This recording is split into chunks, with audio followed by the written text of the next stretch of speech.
ನಾನು ಈ ಸಂದರ್ಭದಲ್ಲಿ ಕಳೆದ ಒಂದು 4-5 ದಿನದಿಂದ ನಾನು ಬೇರೆ ಬೇರೆ ಕಾರಣಕ್ಕೋಸ್ಕರ ತಾಳಿಕೋಟೆ ಮತ್ತು ಅನೇಕ ಹಳ್ಳಿಗಳಿಗೆ ಹೋಗಿದೆ. ಬಹಳ ಗಂಭೀರವಾದಂತ ಪರಿಸ್ಥಿತಿಯನ್ನ ಜನ ಕೆಲವು ವಿಚಾರದಲ್ಲಿ ಎದುರಿಸ್ತಾ ಇದ್ದಾರೆ. ಒಂದು, ಎರಡನೇದ್ದು, ಈ ಅಧಿಕಾರಿಗಳು, ನಾನು ರೈತರಿಗೋಸ್ಕರ ಹೋರಾಟ ಮಾಡ್ತಿರ್ತಕ್ಕಂಥ ರೈತ ಸಂಘಟನೆಗಳಿಗೆ ಮತ್ತು ರೈತ ಮುಖಂಡರುಗಳಿಗೆ ನೈತಿಕವಾಗಿ ಸಂಪೂರ್ಣವಾದಂತ ಬೆಂಬಲವನ್ನ ಭಾರತೀಯ ಜನತಾ ಪಕ್ಷ ವ್ಯಕ್ತಪಡಿಸ್ತದೆ. ಇದೊಂದು ಎರಡು ಮಾತಿಲ್ಲ. ಯಾಕಂದ್ರೆ ರೈತರಿಗೆ ಬಹಳ ದೊಡ್ಡ ಅನ್ಯಾಯವನ್ನ ಕಳೆದ 10 ವರ್ಷಗಳಿಂದ ಈ ಜಿಲ್ಲೆನಲ್ಲಿ ಆಗ್ತಾ ಬಂದಿದೆ. ಉತ್ತರ ಕರ್ನಾಟಕದಲ್ಲಿ ಈ ಭಾಗದ ರೈತರ ನೀರಾವರಿ ಯೋಜನೆಗಳ ಬಗ್ಗೆ ಆಗಲಿ, ಬೀದಿಗಿಳಿದು ಹೋರಾಟ ಮಾಡಿದವನು, ಬೆಟ್ಟಿನ ಬಂಡಿ ಕಟ್ಕೊಂಡು ಹೋರಾಟ ಮಾಡಿದವನು, ಹುಟ್ಟು ಹಬ್ಬದ ದಿನನೇ 48 ಗಂಟೆ ಉಪವಾಸ ಮಾಡಿದವನು, ವಿಧಾನಸಭೆಯಲ್ಲಿ ಪ್ರಥಮ ಬಾರಿಗೆ ಕೆಮ್ಮಲಿಗಿ ಮುಳವಾಡು ಏತ ನೀರಾವರಿ ಯೋಜನೆಗಳ ಬಗ್ಗೆ ಸುದೀರ್ಘವಾಗಿ ಮಂಡನೆ ಮಾಡಿ ನಿರಂತರವಾಗಿ ನಾನು 8 ವರ್ಷ MLA ಆಗಿದ್ದೆ. ಅಷ್ಟು ವರ್ಷ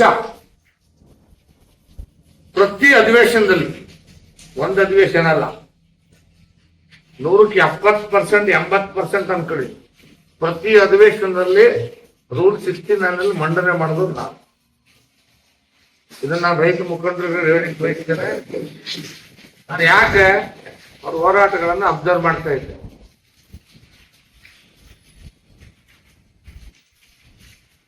ಅಲ್ಲಿ ರೈತ ಸಂಘಟನೆಗಳಿಗೆ ದಾರಿ ತಪ್ಪಿಸುವಂತ ಕೆಲಸವನ್ನು ಅಧಿಕಾರಿಗಳು ಮಾಡಿದ್ದಾರೆ. ಇದನ್ನ ಅವ್ರ ಗಮನಕ್ಕೆ ತರಲಿಕ್ಕೆ ನಾನು ಇವತ್ತು ನಿಮ್ಮ ಮುಖಾಂತರ ಬಯಸ್ತೇನೆ. ಭೂಮಿ ಕಳ್ಕೊಂಡವನಿಗೆ ಪರಿಹಾರ ಕೊಡಬೇಕಾಗಿದ್ದು ಕಾನೂನು, ನಿಯಮ, ಸರ್ಕಾರದ ಕರ್ತವ್ಯ. ಅದು ಕನ್ಸಂಟ್ ಹಾಕ್ಬೇಕು. ನಾನು ಮೊನ್ನೆ ಪತ್ರಿಕೆಯಲ್ಲಿ ನೋಡ್ತಾ ಇದ್ದೆ, ಅನೇಕ ಪತ್ರಕರ್ತರ ಮಿತ್ರರು ನೀವೆಲ್ಲ ನನಗೆ ಸೋಷಿಯಲ್ ಮೀಡಿಯಾದಲ್ಲಿ, ವಾಟ್ಸಪ್ ಗ್ರೂಪ್ ಅಲ್ಲಿ ಇರೋದನ್ನು ನಾನು ನೋಡ್ತಾ ಇದ್ದೆ. ಆ ಹೋರಾಟಗಳು ನಡೆದಂತ ಸಂದರ್ಭದಲ್ಲಿ ಅಧಿಕಾರಿಗಳು MD ಆಫೀಸ್ ಬಂದು ಏನ್ ಹೇಳ್ತಾರೆ ಅಂದ್ರೆ, ರೈತರು ಕನ್ಸಲ್ಟ್ ಕೊಟ್ಟರೆ ಪರಿಹಾರ ಕೊಡ್ತೀವಿ. ಕನ್ಸಲ್ಟ್ ಯಾತಕ್ಕೆ? ಪರಿಹಾರ ಕೊಡೋದಕ್ಕ, ರೇಟ್ ಫಿಕ್ಸ್ ಮಾಡೋದಕ್ಕ? ಇದು ಇಂಪಾರ್ಟೆಂಟ್.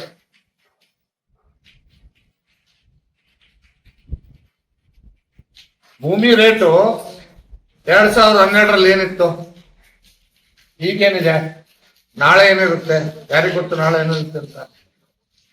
ಬಂಗಾರದ ರೇಟ್ ಎಷ್ಟಿತ್ತು 2 ವರ್ಷದಿಂದ, ಇವತ್ತು ಎಷ್ಟಾಗಿದೆ? ನೀವು ಅವತ್ತೇ ಪರಿಹಾರ ಕೊಟ್ಬಿಟ್ಟಿದ್ರೆ ರೇಟ್ ಹೆಚ್ಚಿಗೆ ಆಗೋ ಪ್ರಶ್ನೆ ಬರ್ತಿರ್ಲಿಲ್ಲ. ಇವಾಗ ಈ ಸರ್ಕಾರದ ಕಂದಾಯ ಮಂತ್ರಿ ಇದ್ರಲ್ಲ, ಇವತ್ತು ಬೆಂಗಳೂರಿನ ಮಂತ್ರಿ ಆಗಿದ್ದಾರೆ. ಯಾರು ಕೃಷ್ಣ ಬೈರೇಗೌಡರು ಹೇಳಿಕೆ ಕೊಟ್ಟಿದ್ರು, ಗಮನಿಸಿದ್ರೆ ಗೊತ್ತಿದ್ದಾರೆ. ಈಗಿನ ಸರ್ಕಾರ ಏನೋ ಬಿಜೆಪಿ ಸರ್ಕಾರ ಇದ್ದಾಗ ತೀರ್ಮಾನ ಮಾಡಿದ್ವಿ, ನಾವು ತೀರ್ಮಾನ ಮಾಡಿದ್ವಿ ನೀರಾವರಿಗೆ ಎಷ್ಟು ಕೊಡ್ಬೇಕು, ಒಣ ಬೇಸಾಯಕ್ಕೆ ಎಷ್ಟು ಕೊಡ್ಬೇಕು ಅಂತೇಳಿ ರಿವೈಸ್ ಮಾಡಿ ರೇಟು ಗೋವಿಂದ ಕಾರಜೋಳ ಅವರು ನೀರಾವರಿ ಸಚಿವರಾಗಿದ್ದಾಗ ಹೆಚ್ಚಿಗೆ ರೇಟ್ ಕೊಡಬೇಕು ಕೃಷ್ಣ ಕೊಡದ ರೈತರಿಗೆ ಅಂತ ಹೇಳಿ ನಮ್ಮ ಸರ್ಕಾರ ಇದ್ದಾಗ ನಾವು ತೀರ್ಮಾನ ಮಾಡಿದ್ವಿ. ಅದನ್ನ ಇವ್ರೇನ್ ಮಾಡಿದಾರೆ, ಇಂಪ್ಲಿಮೆಂಟ್ ಮಾಡಕ್ ತಯಾರಿಲ್ಲ. 2012ರಿಂದ ರೈತರು ಕೆಲವರೆಲ್ಲ ಕೋರ್ಟ್ಗೆ ಹೋಗಿದ್ದಾರೆ. ಅದು ನಮ್ದು ಹೊಲ ಹೋಗೈತಿ, ನಾನು ಹಿಡ್ಕೊಂಡೆ ಹೇಳ್ತೀನಿ. ನನಗೂ 1 ರೂಪಾಯಿ ಕೊಟ್ಟಿಲ್ಲ. ಇಲ್ಲೇ ಮುದ್ದೇಬಾಳ ನಗರದಾಗ ಹೋಗಿತ್ತು 2.5 ಎಕರೆ ಭೂಮಿ ನಂದು, 1 ರೂಪಾಯಿ ಪರಿಹಾರ ಕೊಟ್ಟಿಲ್ಲ. ಮೇನ್ ಕೆಲವರು ಮಾಡ್ಬಿಟ್ಟವ್ರೆ. ಕೋರ್ಟ್ಗೆ ಹೋದ್ರೆ ಕೋರ್ಟ್ ಅಲ್ಲಿ ತೀರ್ಮಾನ ಆಗಿದೆ, ಕೋರ್ಟ್ ತೀರ್ಮಾನ ಪ್ರಕಾರ ಕೊಡಕ್ಕಾಗಲ್ಲ ಅಂತ ಹೇಳುದು.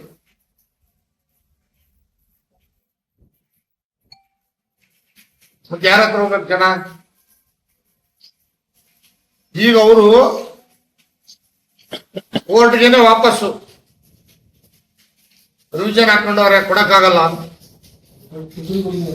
ಸುಪ್ರೀಂ ಕೋರ್ಟ್ಗೆ ಹೋಗ್ಯವ್ರೆ ಒಂದು ಗುಂಟೆಕ್ಕ.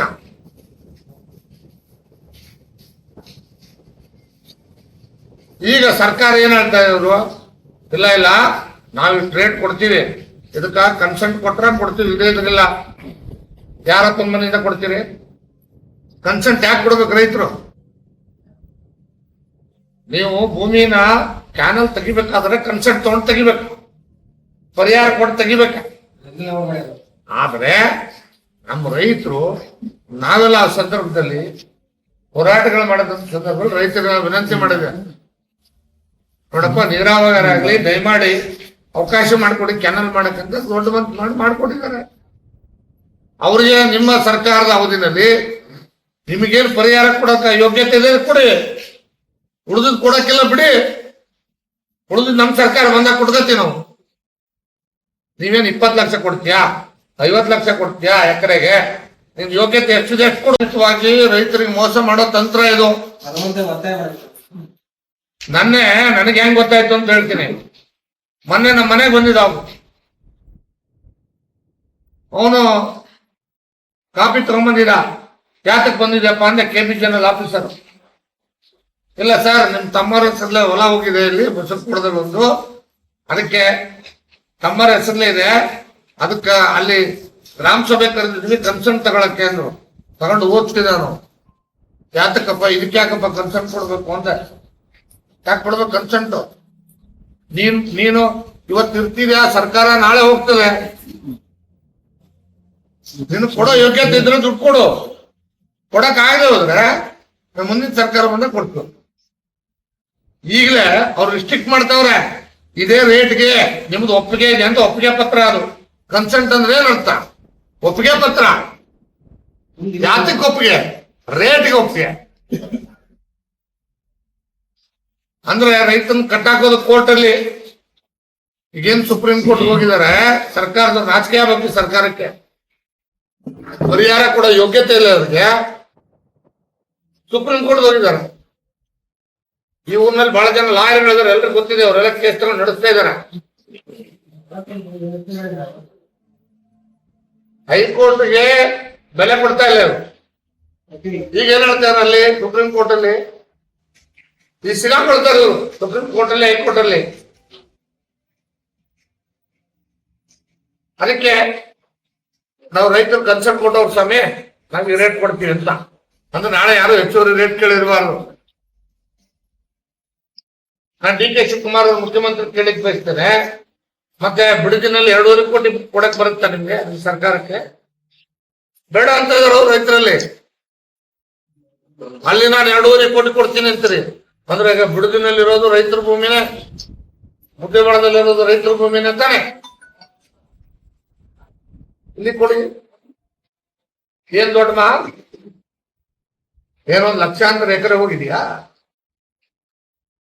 ಒಂದು ರೈತಂದು ಪಾಪ 10 ಗುಂಟೆ 20 ಗುಂಟೆ 1 ಎಕರೆ ಹಬ್ಬ 2 ಗುಂಟೆ ಹೋಗಿರ್ಬೋದಪ್ಪ. ಅದು ಹಿಂದೆ ನಮ್ ಸರ್ಕಾರ ಫಿಕ್ಸ್ ಮಾಡಿದ ರೇಟ್ ಕೊಡೋದು ಬಿಟ್ಟು ರೈತರ ಕಡೆ ಕನ್ಸಲ್ಟ್ ಮಾಡಿಸ್ತಾ ಇದ್ದಾರೆ. ಇದನ್ನ ರೈತರನ್ನ ಹೆಚ್ಚುವರಿ ಪರಿಹಾರ ಕೇಳದಂಗೆ, ಕೋರ್ಟ್ಗೆ ಹೋಗದಂಗೆ ಕಟ್ಟೆ ಹಾಕ್ತಕ್ಕಂತ ವ್ಯವಸ್ಥಿತವಾದಂತ ಒಂದು ಷಡ್ಯಂತ್ರ. ಇದನ್ನ ಮಾಧ್ಯಮದ ಮುಖಾಂತರ ರೈತರ ಗಮನಕ್ಕೆ ತರಲಿಕ್ಕೆ ನಾನು ಬಯಸ್ತೇನೆ. ನಿಮಗೆ ಯಾವುದೇ ಕನ್ಸೆಂಟ್ ಸೈನ್ ಮಾಡಕ್ ಹೋಗ್ಬೇಡಿ, ನಾನು ವಿನಂತಿ ಮಾಡ್ತೇನೆ. ಪರಿಹಾರ ಡಿಮ್ಯಾಂಡ್ ಮಾಡಿ. ಏನ್ ಅವ್ರ ಅಪ್ಪನ ಮನೆಯಿಂದ ಕೊಡಲ್ಲ, ನಾವು ಕೊಟ್ಟರು ಅಷ್ಟೇ, ನಮ್ಮ ಅಪ್ಪನ ಮನೆಯಿಂದ ಕೊಡಲ್ಲ, ಅವ್ರು ಕೊಟ್ಟರು ಅವ್ರ ಅಪ್ಪನ ಮನೆಯಿಂದ ಕೊಡಲ್ಲ, ಸರ್ಕಾರದಿಂದ ಕೊಡ್ತಾರೆ. ಈ ಸರ್ಕಾರ ಬಂದು ಇಷ್ಟು ದಿನ ಆಯ್ತು, ಎಲ್ಲಿ ಕೊಟ್ಟಿದ್ದಾರೆ? 1 ರೂಪಾಯಿ ಕೊಟ್ಟಿಲ್ಲ. 1 ರೂಪಾಯಿ.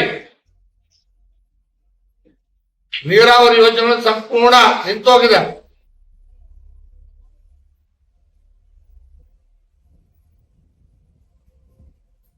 ಒಂದು ಪುಟ್ಟಿ ಮಣ್ಣು ತೆಗೆದಿಲ್ಲ, 1 ಪುಟ್ಟಿ ಮಣ್ಣು ಕ್ಯಾನಲ್ಗೆ. ಅದಕ್ಕೆ ನಾನು ರೈತರಲ್ಲಿ ವಿನಂತಿ ಮಾಡ್ತೀನಿ, ದಯಮಾಡಿ ಕನ್ಸರ್ನ್ ಪತ್ರಕ್ಕೆ ಸೈನ್ ಮಾಡಕ್ ಹೋಗ್ಬೇಡಿ. ಗ್ರಾಮ ಸಭೆಗಳಲ್ಲಿ ಒಪ್ಪಿಗೆ ಕೊಡಬೇಡಿ. ಪರಿಹಾರ ಡಿಮಾಂಡ್ ಮಾಡಿ, ಪರಿಹಾರ ಕೊಡ್ಲೇಬೇಕು.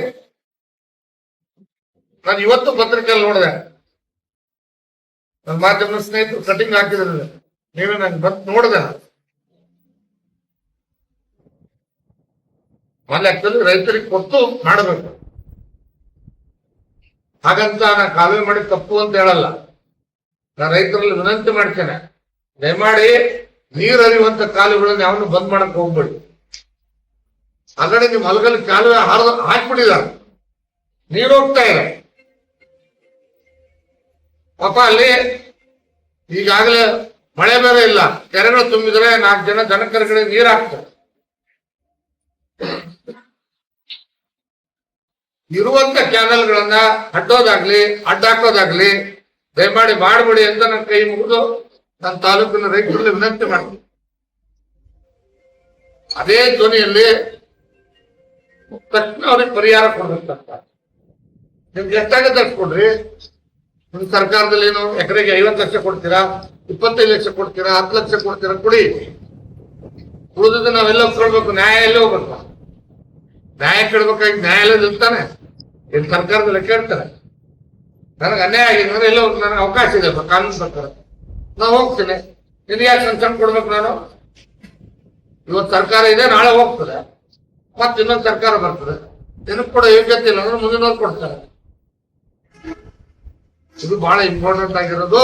ಅದಕ್ಕೆ ನಾನು ಮಾಧ್ಯಮದ ಸ್ನೇಹಿತರ ಮುಖಾಂತರ ರೈತರಿಗೆ ಹೇಳಲಿಕ್ಕೆ ಬಯಸ್ತೇನೆ. ಇನ್ನು 2ನೇ ಪಾಯಿಂಟ್,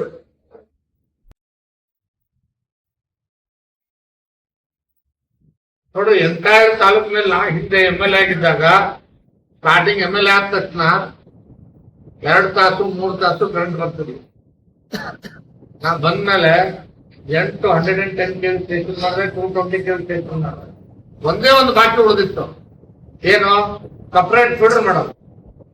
ಸಪರೇಟ್ ಫೀಡರ್ ಕೆಲಸ ಒಂದು ಮುಗಿದೋಗಿದ್ರೆ ಬೆಳಿಗ್ಗೆ 6 ಗಂಟೆಯಿಂದ ರಾತ್ರಿ 6 ಗಂಟೆವರೆಗೆ 12 ತಾಸು 3 ಫೇಸ್ ಫುಲ್ ಪವರ್ ಕೊಡೋದಕ್ಕೆ ಅವಕಾಶ ಇತ್ತು.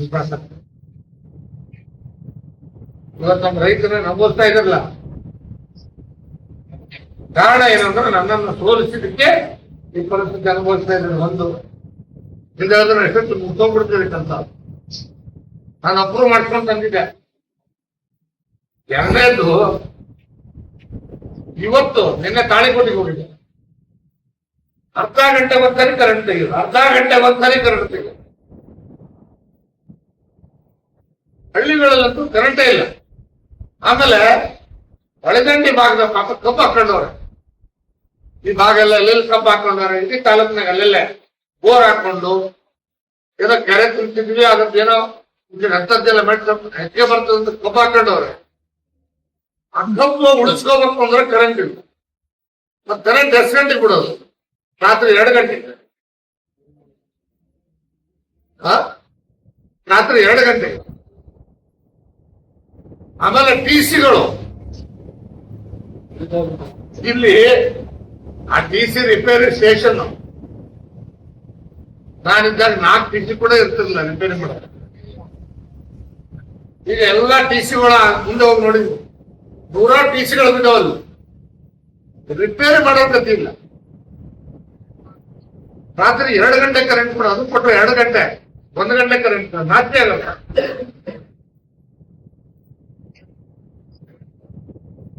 ನಾನು ಇಲ್ಲಿರೋ ಇನ್ಚಾರ್ಜ್ AWA ಇದ್ದಾರೆ, ಅವ್ರಿಗೆ ನಿನ್ನೆ ಫೋನ್ ಮಾಡಿದೆ. ಹಿರೇಮುರಾಳದಲ್ಲಿ ರೈತರು ಬಂದರು, ನಮ್ಮ ಭೂಮಿ ಎಲ್ಲ ಇರೋ ಬೆಳೆನ ಉಳಿಸ್ಕೊಳಕ್ ಆಗ್ತಾ ಇಲ್ಲ, ದಯಮಾಡಿ ಒಂದು ಫೋನ್ ಮಾಡಿ ಹೇಳಿದ್ದಾರೆ ಅಂತ. ನಾನು ಹೇಳಿದೆ, ಅಲ್ಲಪ್ಪ ನನ್ನ ತೋರಿಸ್ಕೊಟ್ಟಿದ್ದೀರಾ, ನನ್ನ ಮಾತು ಯಾರು ಕೇಳ್ತಾರೆ ಕಣಪ್ಪ ಅಂದೆ. ಇಲ್ಲ ಸರ್, ಈ ಸಾರಿ ದಯಮಾಡಿ ಒಂದು ಫೋನ್ ಮಾಡಿ ಇದ್ರು. ಅದು ಫೋನ್ ಮಾಡಿದೆ, ಪಕ್ಷ ಅಧಿಕಾರಿ ಫೋನ್ ಎತ್ತಿದ್ರು, ಗೌರವ ಮಾತಾಡಿದ್ರು. ಒಂದೊಂದು ಗೌರವ ಇದೆ ನನಗೆ. ಅಧಿಕಾರಿ ಬಗ್ಗೆ ನನಗೇನು ಆರೋಪ ಇಲ್ಲ. ನಾನು ಕೇಳಿದೆ, ಅಲ್ಲಪ್ಪ ಈ ಸಪ್ರೇಟ್ ಫೀಲ್ಡರ್ ಸಿಸ್ಟಮ್ ಮಾಡಿದ್ರಲ್ಲ ಏನಾಯ್ತು ಅಂತ ಹೇಳಿ. ಅವತ್ತೇ ನೀವು ಮಾಡಿದಿರಲ್ಲ, ಈಗ ಕೆಲಸ ಚಾಲು ಮಾಡ್ತೀವಿ. ಪರಿಸ್ಥಿತಿ ನೋಡಿ ಹೆಂಗಿದೆ. ಆ ಫೀಲ್ಡ್ರಿಗೆ ಕೆಲಸ ಮುಗಿದಿದ್ರೆ 12 ಗಂಟೆ ಕರೆಂಟ್ ಕೊಡ್ಬೋದಾಗಿತ್ತು. ಅದಕ್ಕೆ ನಾನು ಅಧಿಕಾರಿಗೆ ಹೇಳಲಿಕ್ಕೆ ಬಯಸ್ತೇನೆ, ಪಾಪ ನಿಮ್ದೇ ತಪ್ಪಿಲ್ಲ ಇದ್ರಾಗ. ಇಲ್ಲಿ ಆಡ್ಬೋದವ್ರು ಇದಾರಲ್ಲ, ನಾವೇನಂತ ಬಾಕಿ ಕೆಲಸ ಬಿಟ್ಟಿದ್ವಿ, ಆ ಎಸ್ಕಾಂ ಹತ್ರ ಹೋಗಿ 11 ಕೋಟಿ 12 ಕೋಟಿ ರೂಪಾಯಿ ಕೆತ್ತದ ಅಷ್ಟೇ, ಬಾಳೇನಿಲ್ಲ. ಅದು ಅಪ್ರೂವಲ್ ಆಗಿದಾವ ಎಸ್ಕಾಂ ಇಂದ. ಏನಿಲ್ಲ ಸಾರಿ, ಇದು ನಮ್ಗೆ ಇದು ಬರುತ್ತಲ್ಲ ಬೆಂಗಳೂರು ಹುಬ್ಳಿ ಎಸ್ಕಾಂ.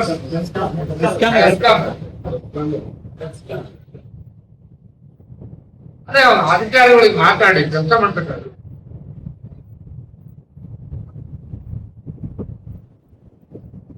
ಆಮೇಲೆ ಪಾಪ ನಿನ್ನೆ ಒಬ್ನು ಕರೆಂಟ್ ಹಿಡಿದು ತಗೋಬಿಟ್ಟಾಗ ರೈತ.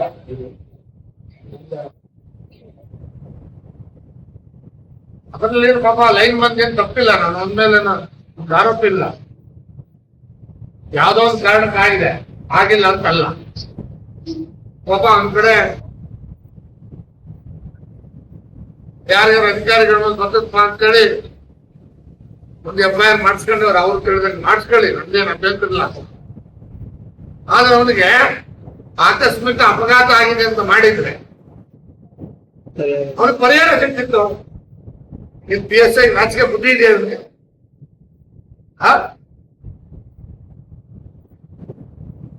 ಮಾನವೀಯತೆ ದೃಷ್ಟಿಯಿಂದ ಮಾಡ್ಬೇಕಾಗಿರೋ ಕೆಲಸ ಇವು. ಅಲ್ಲಿ ನಾನು ಲೈನ್ ಮನ್ಗಳ ಮೇಲೆ ಆರೋಪ ಮಾಡಲ್ಲ, ಅದು ಆಕಸ್ಮಿಕ ಘಟನೆ ಆಗೋಗ್ಬಿಟ್ಟಿದೆ. ಪಾಪ ಲೈನ್ ಮನ್ಗಳೆಲ್ಲ ಸೇರಿ ಅವ್ನಿಗೆ ಪರಿಹಾರ ಕೊಡ್ತಾವೆ, ಕೊಡ್ಲಿ.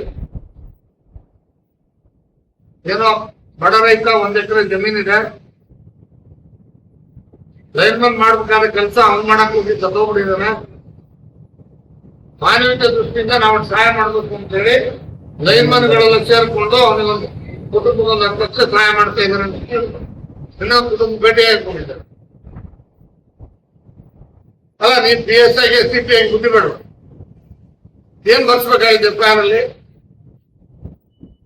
ಆಕಸ್ಮಿಕವಾಗಿ ಆಗಿರ್ತಕ್ಕಂಥ ಅಪಘಾತದಿಂದ ತೀರೋಗಿದ್ದಾರೆ ಅಂದಿದ್ರೆ ನಮ್ಮ ಸರ್ಕಾರದಿಂದ ಪರಿಹಾರ ಕೊಡ್ಬೋದಾಗಿತ್ತು.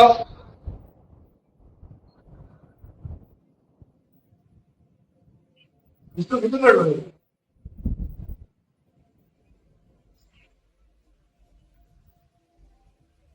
ನಾ ಹಿಂದೆ ಒಂದ್ಸಾರಿ ಮಾಧ್ಯಮ ಸ್ನೇಹಿತರಲ್ಲೇ ಕೂತಿಲ್ಲ, ನಾನು ವಿನಂತಿ ಮಾಡಿದೆ ಮಾಧ್ಯಮ ಸ್ನೇಹಿತರು, ಇದೇ ರೀತಿ 4 ಜನ ಆ ನೀರಲ್ಲಿ ಬಿಡಿಸ್ಕೊಂಡು ಚಾನಲ್ ಅಲ್ಲಿ ಅದ್ಯಾರೋ ಜೋಗಿಯರು ಯಾರೋ ನಮ್ಮ ಎಸೆಗಾರ ನೀರೋಗಿದ್ದು ಕುಟುಂಬ. ಪಾಪ ನಾನು ತಹಸೀಲ್ದಾರ್ ಫೋನ್ ಮಾಡಿದೆ, ತಹಸೀಲ್ದಾರ್ ಬೆಲೆ ಕೊಟ್ರು, ನೀವು ಬೆಲೆ ಕೊಟ್ರಿ, ಕುಟುಂಬ ಪರಿಹಾರ ಸಿಗ್ತೀವಿ. ಯಾರೇ ಇರ್ಲಿ ಪಾಪ ಕುಟುಂಬಕ್ಕೊಂದು ಸಹಾಯ ಮಾಡ್ಬೋದು ಅಂತ 5 ಮಂದಿ ಹೆಣ್ಮಕ್ಳು ಇದ್ದಾರೆ. ನಾನ್ ಬೇರೆ ಅಧಿಕಾರ ಇಲ್ಲ, ನಾ ಇದ್ದಿದ್ರೆ ಇಂಥವೆಲ್ಲ ಕಣ್ಣಿಲ್ಲೇ ನೋಡ್ತಿಲ್ಲ, ಕೊಡ್ತಿದ್ದೆ.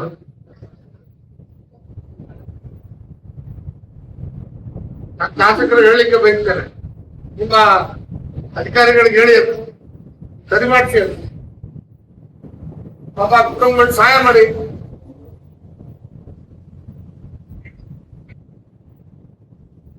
ಐದು ಜನ ಹೆಣ್ಮಕ್ಳು ಇದಾರ, 1 ಎಕರೆ ಜಮೀನು, ಕಣ್ಣೀರ್ ಆಗ್ತಾ ಇದೆ ಹೆಣ್ಮಕ್ಳು. ಹೃದಯ ತಪ್ಪಿಲ್ಲ ಪಾಪ, ನಾವು ಏನ್ ಬರ್ದಾರ ಸೈನ್ ಮಾಡೋಣ. ಆ ಲೈನ್ ಮ್ಯಾನ್ಗಳೆಲ್ಲ ನಮ್ಮ ಮೇಲೆ ಬಂದ್ಬಿಟ್ಟಿತ್ತು ಅಂತೇಳಿ ಆಯ್ತಪ್ಪ, ನಾವೇ ನಮ್ ಕಡೆಯಿಂದ ಏನಾದ್ರು ಕೊಡ್ತೀವಿ ಅಂತ ಕೂಡ ಒಪ್ಕೊಂಡಿದ್ದಾರೆ. ನಮ್ಗೊಂದು ಮಾಡ್ತಾರೆ, ಘಟನೆಗಳೆಲ್ಲ ನಡೀತಾ ಇದೆ. ಜೊತೆಗೆ ಪವಾಡ ವಿಶ್ವೇಶ್ವರರು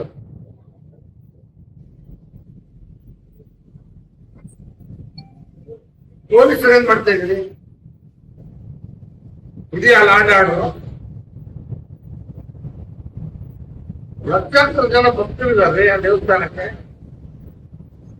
ಕೋಟ್ಯಾಂತರ ರೂಪಾಯಿ ಬೆಲೆ ಬಾಳ್ತಕ್ಕಂಥ ವಸ್ತು ಕಳವಾಗೋದ್ರ ಹೇಳೇ ಇಲ್ವಾ?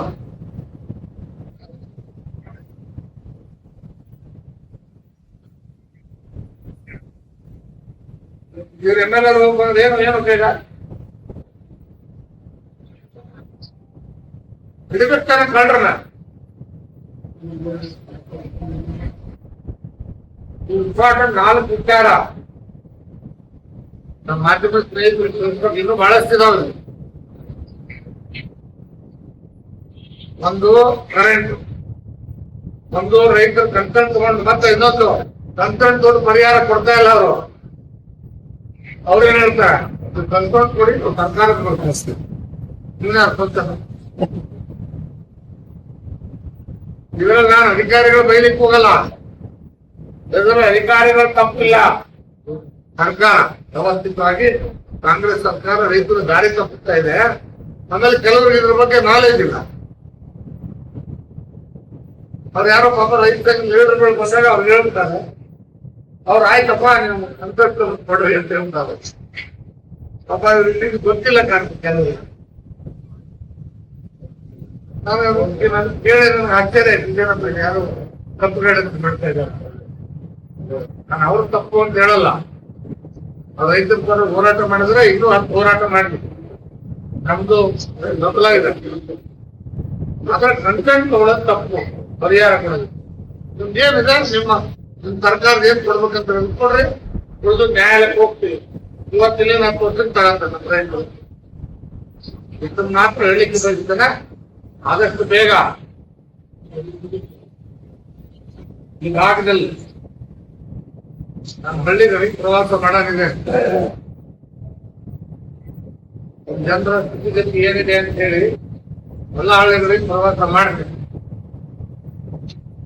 ದೇವ್ರ ದಯೆಯಿಂದ ಭಗವಂತನಲ್ಲಿ ಪ್ರಾರ್ಥನೆ ಮಾಡ್ತಿದ್ರೆ ಒಳ್ಳೆ ಮಳೆ ಆಗ್ಲಿ, ಇನ್ಮೇಲೆ ಅದು ನಮ್ಮ ರೈತರಿಗೆ ಬೆಳೆ ಬೆಳೆಸೋದಕ್ಕೆ ಅವಕಾಶ ಸಿಗಂತಾಗ್ಲಿ ಅಂತ ಹೇಳಿ ನನ್ನ ದೇವರಲ್ಲಿ ನಾನು ಹುಟ್ಟುಹಬ್ಬದ ದಿನ ನನ್ನೆಲ್ಲ ಅಭಿಮಾನಿಗಳಿಗೆ ಕೂಡ ವಿನಂತಿ ಮಾಡ್ತೀನಿ.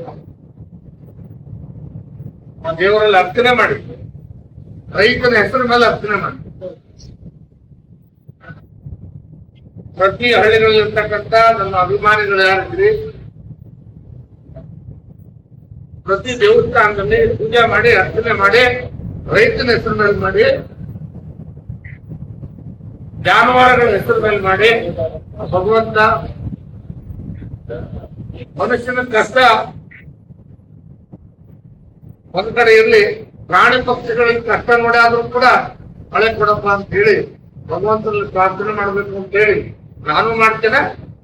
ನಮ್ಮೆಲ್ಲ ಅಭಿಮಾನಿಗಳು ಮಾಡ್ಬೇಕು, ಪೂಜೆ ಮಾಡ್ಬೇಕು ಅಂತ ಹೇಳಿ ವಿನಂತಿ ಮಾಡ್ಕೊಂಡು ನಮ್ಮ ಇನ್ನಷ್ಟು ಸುದ್ದಿಗಾಗಿ ನೋಡ್ತಾ ಇರಿ ಜನರ ಕೂಗು ಯೂಟ್ಯೂಬ್ ಚಾನಲ್. ಇದು ನಿಮ್ಮದೇ ಧ್ವನಿ. ಸಬ್ಸ್ಕ್ರೈಬ್ ಮಾಡಲು ಮರೆಯಬೇಡಿ.